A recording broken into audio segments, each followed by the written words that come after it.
Hello and welcome to the Video Tourist. In this new series, I'm going to be cycling around some of New York City's more amazing neighborhoods and pointing out to you nearly everything they have to offer. Starting right here in downtown Manhattan's financial district. The oldest neighborhood in New York City is teeming with important national landmarks, historical parks, streets and celebrity grave sites. And along with great works of public art, FiDi is a must for any visitor to New York City. So stay right there and let's see what's coming up on today's show.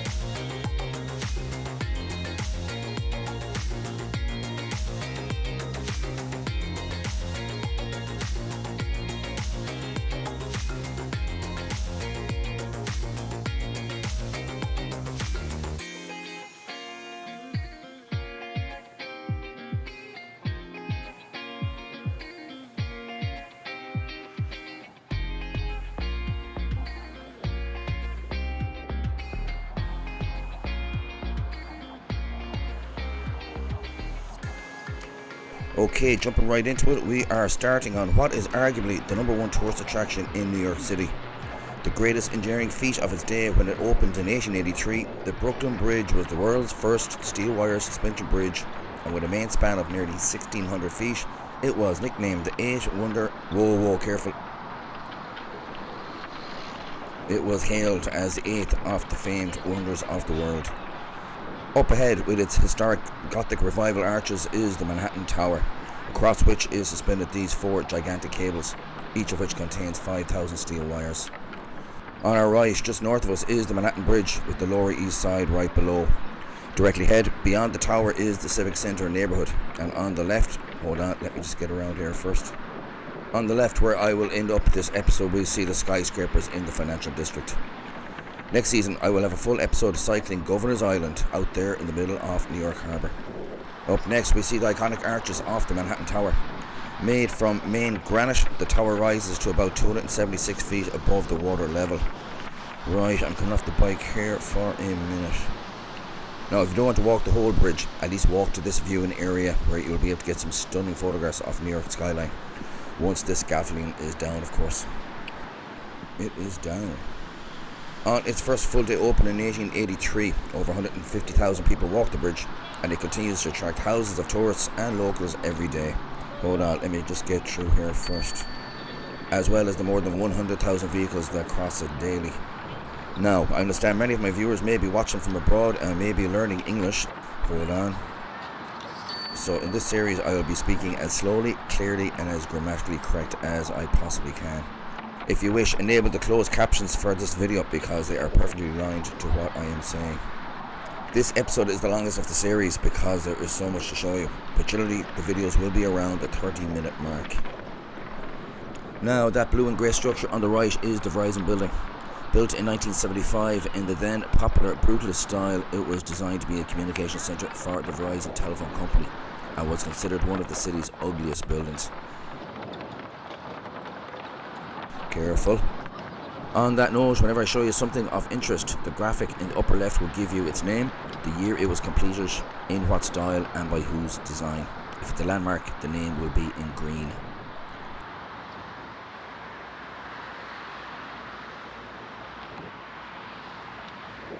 Now, that brown building on our right is the Murray Bertram High School. When it opened in the mid-1970s, it was the first business-themed high school in the United States. Coming up, we have the business school, Pace University, over there on our left. And towering over Pace, we see 8 Spruce Street, designed by the famed architect Frank Gehry. I'll tell you more about this cool building when I show you a better angle in a few minutes. That mammoth structure on our right is the back of a New York City and National Historic Landmark. Named after a former city mayor. Hold on, let me just get down here first. Showing you the Blue World Trade Center with the spire there in the background. The Manhattan Municipal Building, named after Mayor David Dinkins, is amongst the largest government office buildings in the world, with nearly 1 million square feet of office space. You can exit off the bridge taking these stairs here down to Park Row, the street running beneath us. Sometimes the vendors are here on the left and sometimes they are not, but they will always be nearby. Watch my man. Now I'm going to show you a short video that explains where in New York City I'm located right now and what route I'm going to be cycling today.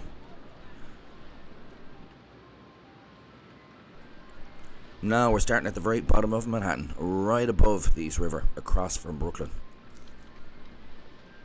Coming up, I'll show you City Hall, the seat of New York City's government. Then we'll walk through St. Paul's Churchyard, continue down Broadway to the famous Trinity Church, after which we'll stroll through Bowling Green, the oldest park in New York City, before finishing in the Battery right beside New York Harbor. 1 week after I shot the previous footage, in September of 2021, the City Council, in its wisdom, shut down the Brooklyn Bridge bike path, which I just rode across for pedestrian safety. The Brooklyn Bridge bike path is now located below the pedestrian promenade on the same level as the roadway. The following was filmed in June of 2025. And it is the entrance of the Brooklyn Bridge that I've come to meet my good friend, the artist Gabrielle Valdez. Hey Gabby, how are you? Now, Gabby is holding this wonderful watercolor map that she's painted for me, which depicts the route I'll be cycling. You are more than welcome to pause the video now and print out the map if you want to mark off places that interest you. Okay, perfect Gabby, see you later, thank you.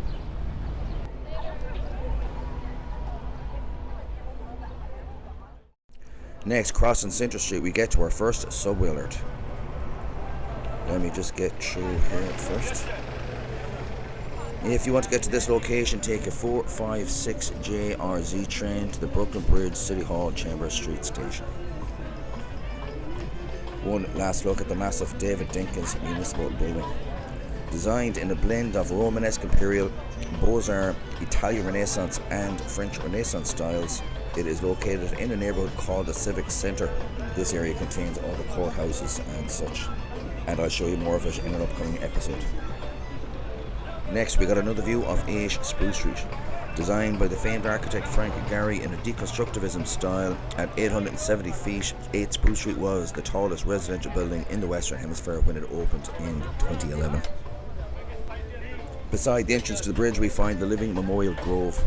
All of the trees you see in this grove are once located in the plaza areas around the World Trade Center. Although badly damaged in the September 11, 2001 attack, they all somehow survived and were transplanted here to be a living memorial dedicated to that day's tragic events. The upkeep of the grove is funded in part by His Sincere Highness Prince Albert of Monaco. Now let me explain the rest of the graphics at the top of your screen. As I'm cycling, the white name is the street that I'm on, the red name on the left is the street that's behind me, and the green name on the right is the street I'm approaching. On the left, across Park Row, we find the flagship campus for the private business school, Pace University. This was where the excellent TV show Inside the Actors Studio was once filmed. On our right is City Hall, and I'll tell you more about that in a few minutes. We are on Park Row, which used to be called Printers Row, because so many of New York City's newspapers had their offices and printing presses right here close to City Hall. And so that is why we find New York City's only statue to the newspaper editor and United States founding father Benjamin Franklin, sculpted by the German-born Ernst Plassmann and unveiled here in 1869. Crossing the statue on the corner, we find 41 Park Row, also known as the New York Times building. Completed in the late 1800s in a Romanesque revival style, this was the original home of the Times newspaper before it eventually moved to its present location off Times Square. Moving on down the block, the flamboyant red brick building we see here is the Potter Building. Designed in a combination of Queen Anne, Neo-Greek, Renaissance Revival and Colonial Revival styles, it is a New York City landmark because its use of pressed brick and red terracotta panels made it the first building in New York City to be virtually fireproof when it was completed in 1886. Now let's just get around here to show you another New York City landmark. Completed in 1883, in the same year as the Brooklyn Bridge was opened, the Temple Court building is New York City's earliest surviving skyscraper and was constructed in the Queen Anne, Neo-Greek and Renaissance Revival styles. It has a very impressive 9-story atrium rising to a skylight and now contains the luxury Beekman Hotel with its highly rated bar and restaurants. Do the following image search to see the Temple Court's amazing atrium. Next, we're taking a walk through City Hall Park. There has been a public park or a public common at this location since the founding of the city, and the park provides much needed green space in an area dominated by skyscrapers. Now, somewhere below us is the abandoned old City Hall subway station. On the US National Register of Historic Places, this amazing landmark has tours several times a year, so look out for those. Do the following image search to see this beautiful station. The park regularly hosts public works of art, and the current exhibition is a series called Touching the Earth by the 99-year-old Pennsylvania sculptor Thaddeus Mosley. But we're here now so I can show you New York City's seat of government. This is City Hall. Completed in 1812 in a blend of Federal and French Renaissance styles, it is the oldest city hall in the US that still houses its original functions, and contains the offices of both the New York City Mayor and City Council. It is a New York City and National Historic Landmark. Its New York City landmarked interior is where President Abraham Lincoln lay in state following his assassination in 1865. Moving on, it was from about this spot that General George Washington read the Declaration of Independence to the citizens of New York City on July 9, 1776, which resulted in a bit of a riot. Here we see the City Hall Park fountain, which was sculpted by Jacob Ray Mould and was first installed in 1842. It was removed in 1920 but returned to the park after renovations in the late 1990s. It feels like over 100 degrees Fahrenheit right now, so this shaded park is a great respite from this blazing sun. We are coming up onto one of New York City's most famous streets. This is Broadway. The world famous Woolworth Building was completed in 1913 in a neo-Gothic style. At 792 feet, it was the world's tallest building until about 1930 and remains in the top 100 in the US to this day. Designed to resemble Gothic cathedrals of Europe, it quickly got its nickname the Cathedral of Commerce. Its three-story Tudor arched entrance is heavily ornate, while its very dazzling first-floor interior, rich in marble, sculpted reliefs, mosaics and glass ceilings.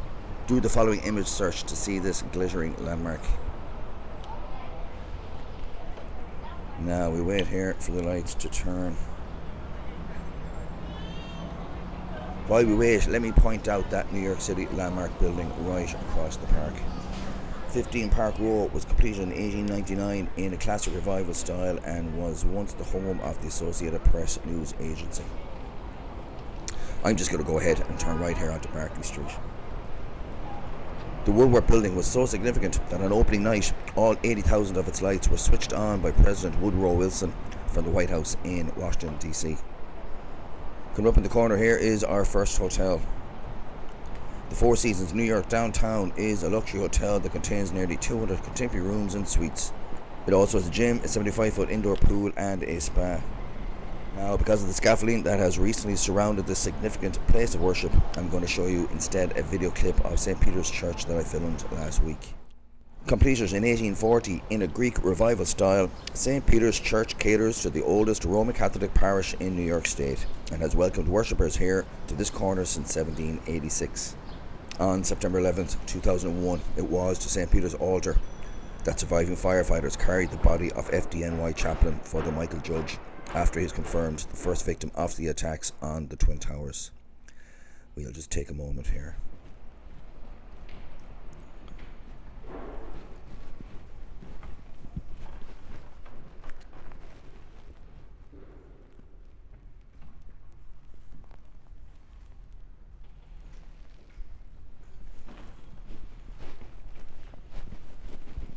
Now, this plaque tells us that it was in St. Peter's in September 1841 that one Father Edward Sorin celebrated his first Mass in America, having just arrived with his fellow priests from France before travelling on to South Bend, Indiana, where he founded the famed University of Notre Dame.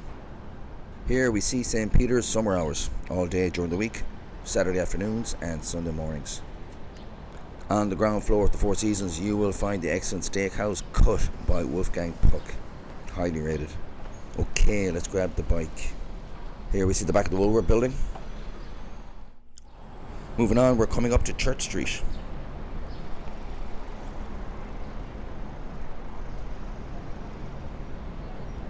Now, after a right, it's too far away to go down to it. It's in Tribeca. But this little gym has been described as the most alluring addition to the downtown skyline in decades. 56 Leonard, known as the Jenga Tower, and also the aptly named Houses Stacked in the Sky, is one very cool apartment building that was completed in 2017. You'll see more of the tallest building in Tribeca when I show you that neighbourhood in the next episode. Across the street we have this massive lump of an office building. A National Historic Landmark, 90 Church Street contains the United States Postal Service Church Street Station. Completed in 1935 in neoclassic and Art Deco styles, it survived the collapse of the nearby Twin Towers, reopening for business in 2004.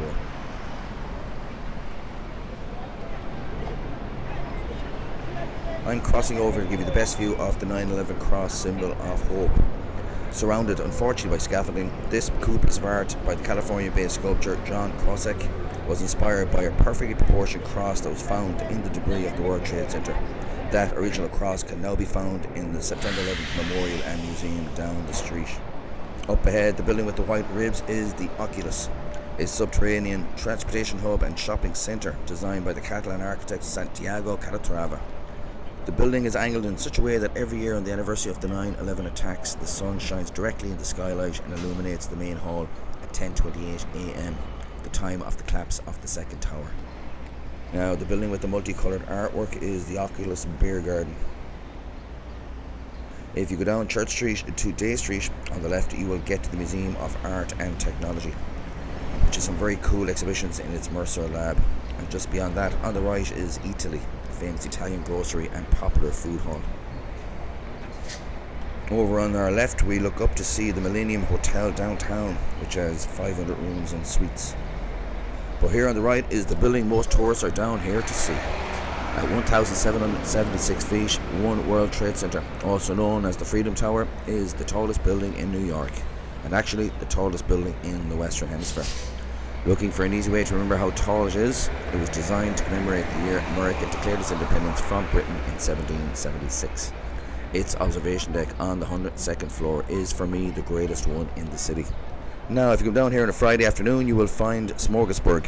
Located in the plaza between the Oculus and the Beer Garden over there, it is part of the largest weekly open-air food market in the US. And next is another subway alert. If you want to get to this location, take an E-train to the World Trade Center station. Now we're going to visit St. Paul's Chapel. With gravestones dating back to 1704, St. Paul's Churchyard is one of the oldest continuously used burial yards in the nation. Let's move up here for a bit, and on our left we find the Stage Door, a long-time favourite deli and pizzeria. Great spot for food. And next to that we see the Trinity Boxing Club, which is located in the former offices and printing press for the New York Evening Post. In New York City and National Historic Landmark, the New York Evening Post building is considered to be one of the few outstanding Art Nouveau buildings ever constructed in the United States. It was completed in 1907 in a Vienna Secession offshoot style of Art Nouveau. Two of the four sculptures we see near the top were created by Gutzon Berglund, who is best known for his sculpting of Mount Rushmore National Memorial in North Dakota, and also his design for Stone Mountain in Georgia. And now we get to St. Paul's Episcopalian Chapel. Built in 1766 in a Georgian style, St. Paul's is the oldest surviving church building in Manhattan. On 9/11, even though it's just across the street from the collapsing towers, it suffered not even a single broken window, due in large part to a huge sycamore tree at the far end of the graveyard there that took the brunt of the falling debris. The Bell of Hope is a gift from London's St. Mary Le Bow, which is a sister church of St. Paul's.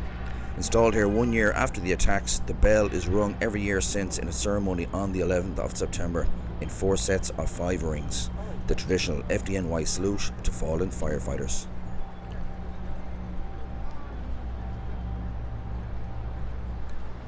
Across Vestry Street, we see the New York City and nationally landmarked the New York County's Lawyers Association building. Constructed using stone in 1930, it was designed in a Georgian revival style in a nod to the famous house of worship right across the street. There are great tours of St. Paul's where you'll get to see the pew used by George Washington after he prayed here following his inauguration as the very first President of the United States in nearby Federal Hall in 1789. For months after the attack, the chapel provided round-the-clock relief ministry to members of the NYPD, FDNY and others involved in the recovery operation at Ground Zero, with 500,000 hot meals in total being distributed from the chapel. Today it hosts some important exhibits showcasing the 9/11 aftermath. Every Sunday night at 7 p.m, St. Paul's hosts live music with Compline by Candlelight, along with more live music during the week at lunchtime and in the evening, so these are great times to come visit the chapel. Next, I'm going to show you the very significant Montgomery Monument. Erected in 1789, it commemorates the death of the Revolutionary War hero Brigadier General Richard Montgomery. Born in Dublin, Ireland, he was the first American officer to die in the Revolutionary War during the Battle of Quebec in 1775. Now, what makes this so significant is that this is the very first official national monument of the United States, commissioned by the Second Congressional Congress under Benjamin Franklin in 1776. Moving on, we're going to exit the church grounds back onto Broadway. Now, this part of Broadway is also known as the Canyon of Heroes. Who are these heroes, I hear you ask? In October 1979, the man thousands of New Yorkers came out to honour was Pope John Paul II. So what are these black granite plaques embedded in the sidewalk? Well, New York City will regularly host ticker tape parades to celebrate the achievements of a person or group. In 1977, the new World Series champions, the New York Yankees, were celebrated. During these parades, ticker tape paper, and now simply shredded paper, rains down from the windows of the skyscrapers along Broadway, creating a very cool sight. In 1976, we welcomed the sailors of the tall ships that came to New York to join in America's 200th birthday celebrations. After their 1969 World Series win, we had a ticker tape parade for the New York Mets. There are about 200 of these granite plaques the length of Broadway here, celebrating each of the parades in New York City's history. There was another plaque there I wanted to show you, but we better cross Fulton Street here while we have the lights. Right, crossing Broadway now, we are heading for the Fulton Center. This subway and retail complex opened in November 2014 after a major reconstruction which integrated 5 stations and 9 subway lines. But first, this must have been a brilliant ticker tape parade. In August 1969, New York City celebrated with Neil Armstrong, Buzz Aldrin and Michael Collins less than a month after the return from landing on the moon. Now, this is our next subway alert. If you want to get to this location, take an A, C, E, J, Z, or W 1, 2, 3, 4 or 5 train to the Fulton Street station. Now we're going to pass through the station because I want to show you a very cool piece of art. Hired to deliver natural light to the very core of the complex was James Carpenter Design, a firm that works on large-scale art, architecture and engineering projects. They produced this. The sky reflector net is made up of over 900 perforated optical aluminum panels that are attached to a cable mesh, made up of nearly 10,000 stainless steel components designed for one purpose: to bring the sky down into the lower levels of the center.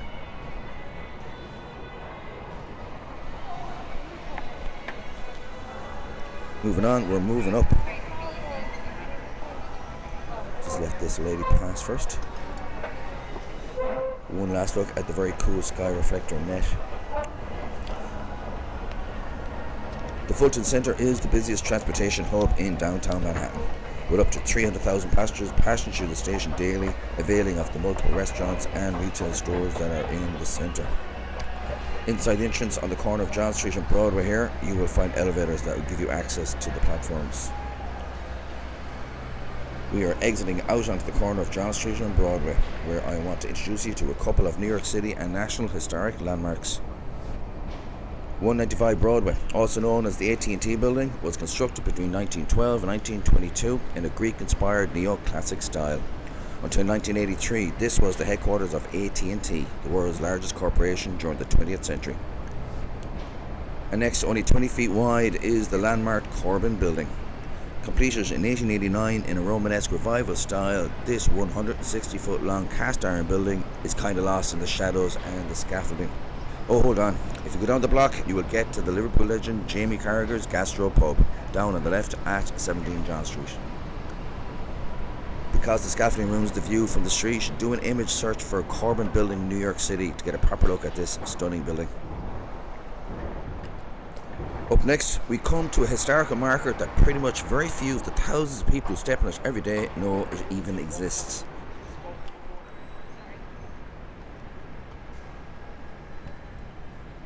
This is the Bartman's Sidewalk Clock, which last year celebrated its 125th year embedded in the sidewalk outside its creator's shop, William Bartman Jewelers, which is recently relocated down the block and around the corner to Broad Street.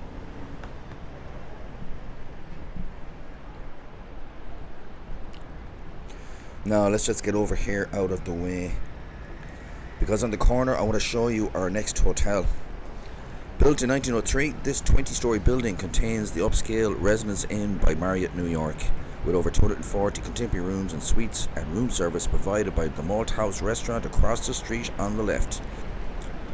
Hit a red light here, so we gotta wait. Down the far block you will find Century 21, a very popular department store with heavily discounted designer brands. It is a must visit. Right, continue to head south. We're getting closer to the heart of the financial district. But first we're coming up on a busy little corner for important works of public art. Moving at speed while I've got the lights coming up. Crossing Liberty Street, I'm first going to show you what has been called a masterpiece in New York City public art. Created in 1968, this is the Red Cube by the Japanese-born artist Isamu Noguchi. The diagonal lines and red painted steel is in sharp contrast to the horizontal and vertical lines of the building behind it. The New York City landmark 140 Broadway. Considered to be one of the 20th century's most important sculptors, there is a garden museum dedicated to Isamu Noguchi in Long Island City, across the East River in Queens. I'll be showing you that great neighborhood in an upcoming episode. Right, I'm going to take advantage of the lights again. We're going back across Liberty Street to show you Double Check, a sculpture created by John Stuart Johnson II in 1982, depicting a businessman double-checking his briefcase before going to a nearby meeting. After 9/11, first responders searching for survivors found the sculpture covered in dust and debris and took turns assuming it was a human victim. Do an image search of Double Check 9/11 for amazing images of what those first responders saw. Today, it is a memorial to all business people who lost their lives on 9/11. Crossing Liberty Street for the final time, we are arriving at Zuccotti Park. Privately owned, it's also a public space, and so it is required to be open 24 hours a day, unlike most city parks. And thus, the park was used in 2011 by the Occupy Wall Street movement, where massive anti-corporation, anti-Wall Street protests were held, and the park was filled with tents for weeks. It is believed that the first coffee house in the New World, the King's Arms, was built on land right here in 1696, and was across from the King's Arms that the first public demonstration opposing the British tea tax was held in 1773, about 1 month before the more famous Boston Tea Party took place. Across Cedar Street we have a very cool restaurant called Trinity Place. Here you can drink and dine in this former bank's 1904 vault, which was built by Andrew Carnegie of New York City's Carnegie Hall fame. This beautiful 70-foot sculpture is Joie de Vivre by the artist Marc de Severo. French for the joy of living. This was installed in the park in 2006. The Equitable Building, completed in 1915 in a neoclassic style, is in New York City a nationally historic landmark. The reason this building is so significant is because the developers' complete lack of respect for their neighbours by reducing their street-level access to sunlight and air resulted the following year in the passage of the nation's first zoning laws that regulated where and how buildings could be constructed. Upon completion, it was the largest office building in the world and could accommodate 16,000 workers. Moving on, we have a double header of New York City landmarks. The US Realty Bank building first, and the Trinity building next door. Though very similar in appearance, both being designed in commercial Gothic style and by the same architect, they were built at different times in the early 1900s. The site of the Trinity buildings where the American Institute of Architects was founded in 1857. Up next we have the churchyard of the famous Trinity Church, in which are interned such notables as steamship owner Robert Fulton and US founding father Francis Lewis. They are buried alongside an unknown number of heroic Revolutionary War POWs who died in British captivity and who are thought to be buried here. They are memorialised here at the Soldiers' Monument. Erected around 1854, it was designed in a Gothic Revival style to blend in with the church. Across the street we have another New York City landmark. 100 Broadway, which is home to the American Sorority Company building, was completed in 1896 in a neo-Renaissance style. Moving on, we get to Trinity Church, established on land granted by Queen Anne in 1705. Trinity is the oldest Episcopalian parish in New York State. The present church is the third Trinity Church at this location. It was completed in 1846 and is one of the earliest Gothic Revival churches in the country. Trinity Church, through its Compassion Meals program, provides meals every day except Sunday to those in the community who are in need, from breakfast through dinner. In 2022, the church provided around 1 million meals, so donations are very much welcomed. 1976, the church was designated a National Historic Landmark because of its architectural significance and its place within the history of New York City. And we've come to the famed Wall Street. Walk down just one block and you will be right in the heart of the American Financial Center. I'll be cycling around there showing you all of Whitehall in this season's finale, so more of that to come. We've now arrived at what was the outskirts of New Amsterdam, the original Dutch settlement that would become New York City. Wall Street was named after the wall that protected the settlement's northern flank.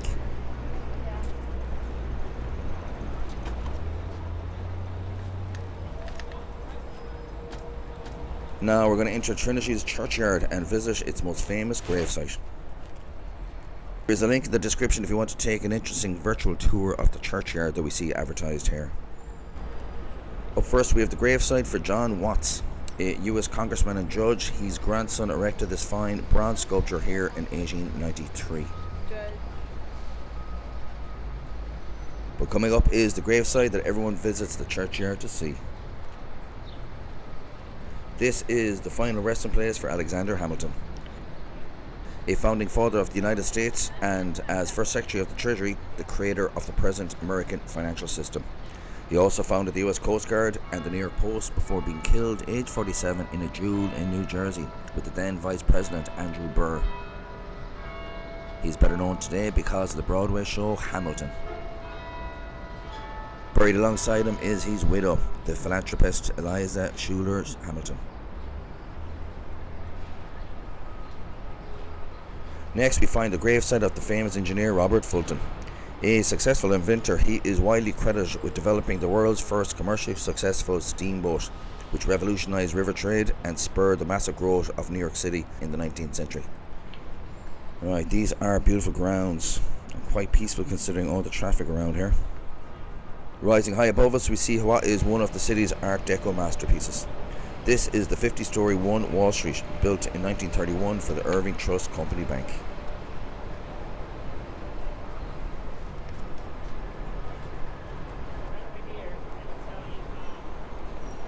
Finishing up here with Trinity Church.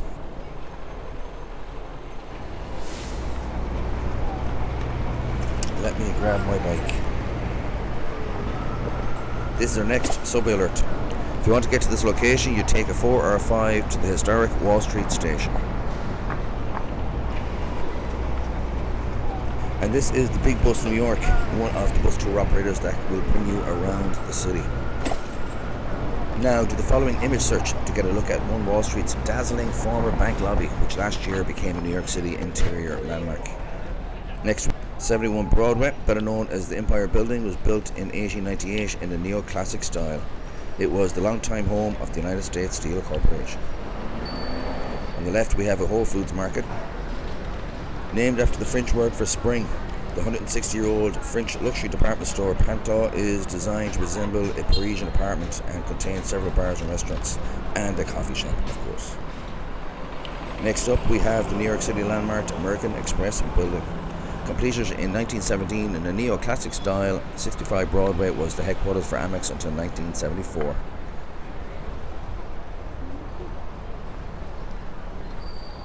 Down Exchange Place on Broad Street you will find the largest indoor playground in New York City. Complete Playground is a 40,000 square foot facility designed for children with all levels of ability.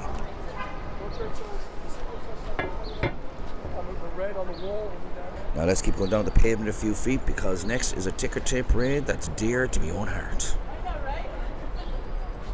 1 week before St. Patrick's Day in 1948, New York City honoured Eamon de Valera, the former Taoiseach of Ireland.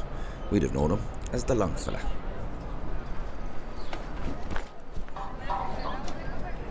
Now I'm going to cross Broadway here to get in the bus lane. In New York City, you're allowed to cycle in bus lanes, but only if there are no buses using or approaching the lane.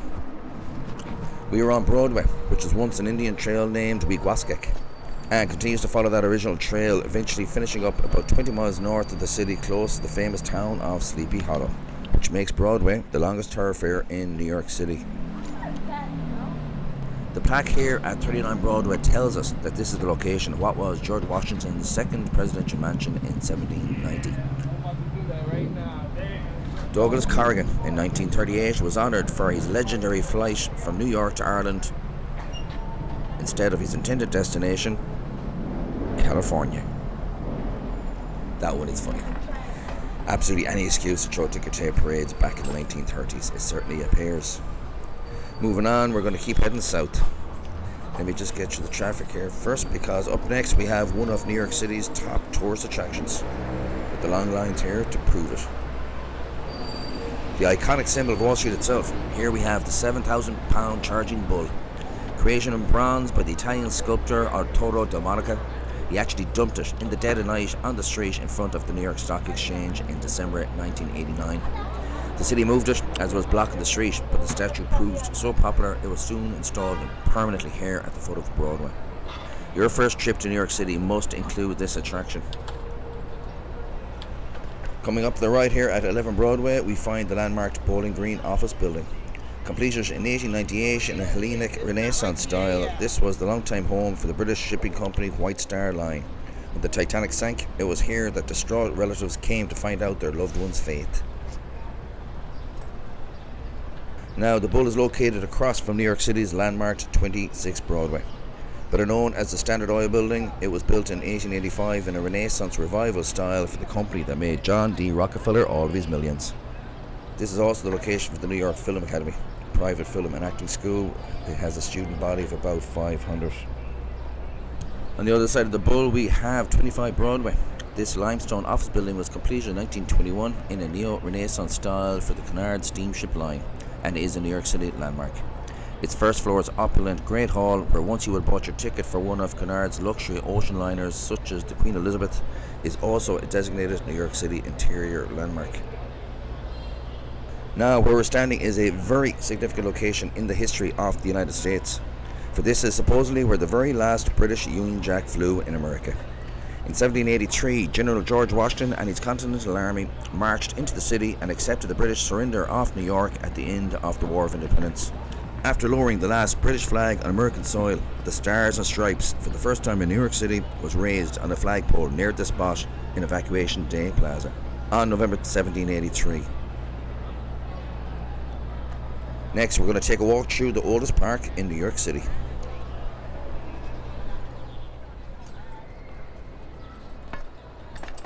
This is Bowling Green, which opened in 1733. Supposedly this area served as the council ground for Native American tribes, including the local Lenape tribe, and is considered to be the site of the sale of Manhattan to the Dutch for the princely sum of 60 guilders. The park is on the National Register of Historic Places and is also a New York City landmark, as is the Customs House we see through the trees there. Named after Alexander Hamilton, the Customs House is now the home of the Smithsonian Institute's The National Museum of the American Indian, which features contemporary and historic exhibits of art and artifacts by and about Native Americans. The iron fence around the green has also been designated a New York City landmark. Installed in 1771 to protect a statue of King George III on horseback, after General George Washington read the Declaration of Independence uptown, an angry crowd stormed down Broadway and tore down the King statue, cutting off the royal crowns that once sat atop these railings. Today, if you rub the tops, you can honestly still feel the marks left by those hacksaws all the way back in 1776. No kidding. This is where Bowling Green's Farmers Market is held every Tuesday until about 3:30 p.m. Here we have our next subway alert. If you want to get to this location, you're taking a 4 or 5 train to the Bowling Green station. Now, the 450,000 square foot Alexander Hamilton Custom House, completed in 1907 in a Beaux-Arts style, was one of the most significant buildings in the United States when it was built. Until the introduction of federal income tax in 1913, the US federal government's revenue came almost entirely from tariffs on goods imported into the country. As New York was the largest port in the US, 75% of the annual federal budget was financed through this one building. And sitting outside here, we see the Four Continents by the New Hampshire sculptor Daniel Chester French, which is a four-statue piece that reflects America's main trading partners at the turn of that century. Here we see Asia and the Americas, but Europe and Africa are both covered up at the moment. French is better known for his monumental statue of Abraham Lincoln for the Lincoln Memorial in Washington, D.C. Now we're going to move fast to make the traffic lights. Crossing the corner, we have the famous One Broadway. Completed in 1919 in a neoclassic style for the International Merchant Marine Company, the J.P. Morgan owned shipping company's former first class and cabin class booking rooms was where you would have bought your ticket for the Titanic if she had not sank. Now those booking rooms are a Citibank branch.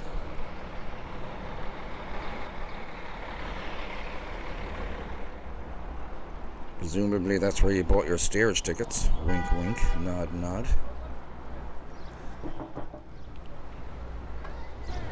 Moving on, New York City is obviously awash with movie locations, so fans of the Men in Black franchise might recognise this windowless building as the headquarters for the intergalactic agency that Will Smith and Tommy Lee Jones worked for. In fact, the building's purpose is way more boring than that. It's just part of the ventilation system for the Brooklyn Battery Tunnel, which runs beneath us. Right, we're going to head back up to Broadway. Ice cream. I'd just like to remind you that it feels like 105 degrees Fahrenheit right now. The Customs House also houses the New York City offices of the National Archives, and they host exhibitions regularly. And I forgot to say that the National Museum of the American Indian is a free museum, so it's well worth a visit to this amazing building. Around the corner here, you're going to find lots of different food vendors every single day, including an ice cream truck. Let me just get around here first. Up ahead, we see another New York City landmark building. Completed in a Beaux-Arts style, the Battery Park Control House is one of the last few remaining examples of the monumental subway entrances that expressed the city's pride in its first subway system, opening in 1905. And it is a subway alert. To get here, you can take a 4R5 to the Bowling Green station. Careful going here.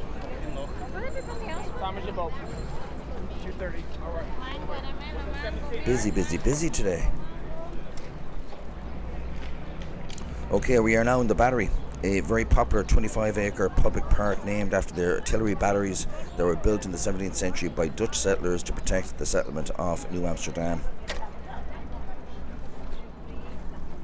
On the left here we have the Battery's urban farm, where students from all 5 of New York City's boroughs help tend the farm and harvest its crops. The farm also grows trees and houses an oyster restoration station as well. Now let's keep going.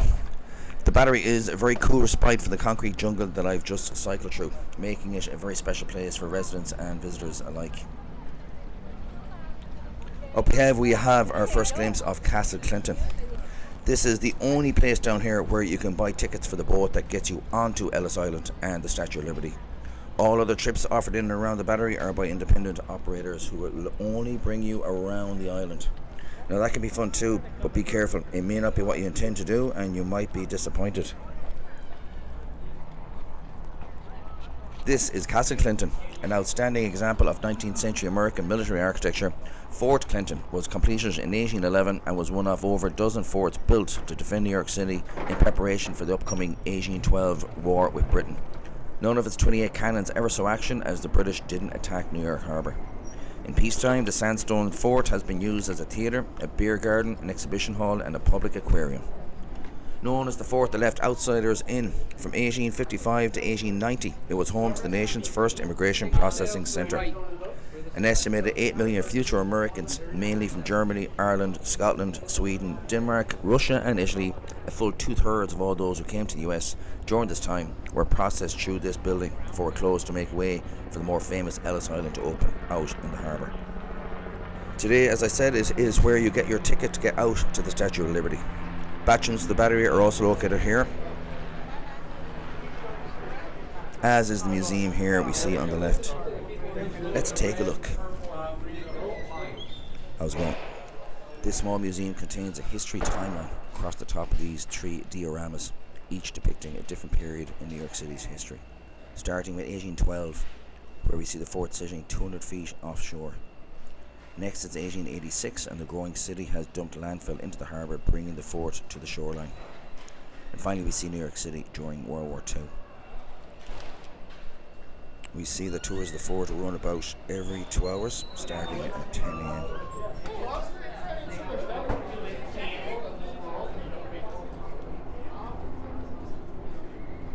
Alright, let's grab the bike and go.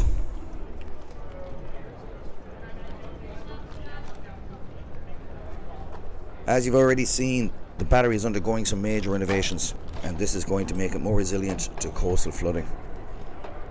This massive project will protect the battery, ensure that it can withstand and recover from future storms. But it does mean that a lot of the park is... Hold on, let me just get off the bike here for a minute. These renovations mean that a lot of the park is off limits right now, including this cool statue coming up. This is The Immigrants by the Barcelona sculptor Luis Sanguino. Installed here in 1983, it is dedicated to the people of all nations who entered America through Castle Garden, in memory of Samuel Rudin, whose parents arrived in America in 1883. This really is a beautiful statue, so do the following image search to get a proper look at it. Now we're entering the Boss Garden through its large spiral granite fountain.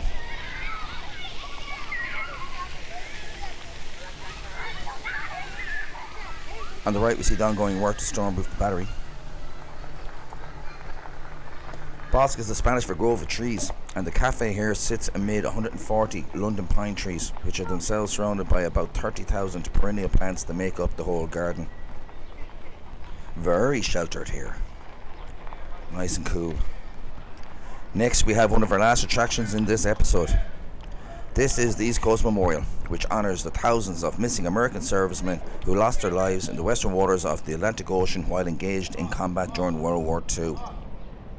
The installation here in the battery was completed in 1963, and the monument was dedicated by President John F. Kennedy in May 23rd of that year, just 6 months before his assassination in Dallas, Texas. It consists of 8 massive 19-foot tall grey granite pylons onto which are inscribed the names, rank, organisation and home state of each of the missing. For example, here we see John Harrison Burke, seaman first class in the US Navy from the great state of Virginia. At the top of the memorial is one of my favourite New York City sculptures. Bear with me for a moment while I move over here to read you the inscription. 1941 to 1945, erected by the United States of America in proud and grateful remembrance of her sons who gave their lives in her service and who sleep in the American coastal waters of the Atlantic Ocean. Into thy hands, O Lord. Upon a pedestal of polished black granite, this monumental bronze American eagle by the Italian-born Albino Manca is depicted in the act of laying a laurel wreath on a watery grave. A very cool place. If you're here with children, to my left we find the Sea Glass Carousel. This silver domed aquarium themed carousel lights up the rides at night time and is a lot of fun. And docked over on our right we see one of the Statute City Cruise ferries, which are the only ferries that will bring you to Ellis and Liberty Islands. Up ahead on the left is the only real restaurant in the park. The view at Battery Park is a traditional American restaurant with a beer garden and a harbour view patio. Now I'm going to finish up here showing you our last and most important tourist attraction, the Statue of Liberty. Let me just drop the stand here first.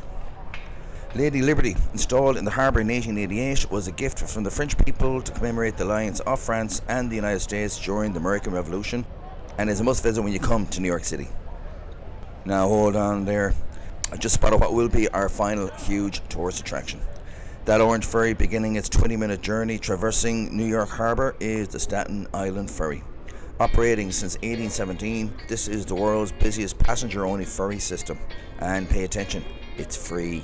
Using the ferry is the closest you will get to the Statue of Liberty without paying. And that is it, folks, so stay tuned for some final messages. Alright, so thank you for watching, and I hope you enjoyed my cycle around Financial District. If you did, give me a like, leave me a comment, or ask me any question you have about New York City. If you love the show, why not buy me a coffee? It will encourage me to keep showing you more of these neighborhoods. But more importantly, hit that subscribe button so you don't miss another episode. Because next time, I'm in Tribeca. See you then.